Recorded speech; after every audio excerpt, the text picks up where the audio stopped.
में कोटि कोटि प्रणाम। राधे राधे। महाराज जी, मैं आपसे पूछना चाहती हूँ कि मेरा स्वभाव शुरू से ही कम बोलने वाला रहा है, जिसकी वजह से मैं सबकी बातों को दिल से लगा लेती हूँ, फिर मेरा मन बहुत दुखी होता है। आप कृपा करके कोई ऐसा देखो, उपाय कम बताएं। बोलने वाला स्वभाव तो बहुत बढ़िया होता है, लेकिन दूसरे की बातों को अपने दिल में रखने वाला स्वभाव ये अपने दुख के कारण बनेगा, अपना दुख का कारण बनेगा।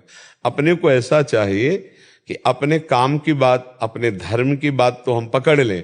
इसके बाद जैसे चिड़िया चहचहा रहे हैं, जैसे हम कभी कभी होते तो जो बच्चे सेवा में होते हैं उनका बात की, महाराज जी आपने सुना, तो उनका सच्ची बात बताया, क्या कहा हमें पता ही नहीं चला। तो उनका क्यों, आप तो यहीं बैठे थे। तो हम कहा हमें बस आवाज भर सुनाई दे रही थी, कुछ कह रहे हो, क्योंकि हम अपने काम में लगे हुए थे।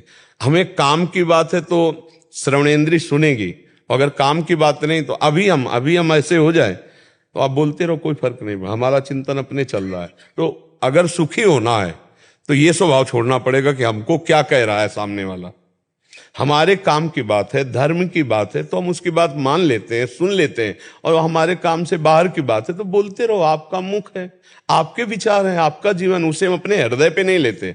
और कम बोलना ये बहुत अच्छी बात है, कम बोलना अच्छी बात है। जब बोलो विचार करके बोलो, नहीं मौन रहो, नाम जप करो, पर दूसरे की बोली हुई बात अपने हृदय में मत लाओ, नहीं तो आप दुखी होते रहेंगे। संसार अपने स्वभाव से विवश है। जैसे आप हमारे पास प्रभु हैं, जब प्रभु हैं तो कोई बाल बांका कैसे कर सकता है। इसीलिए भक्त दहाड़ता रहता है, मस्त रहता है जी।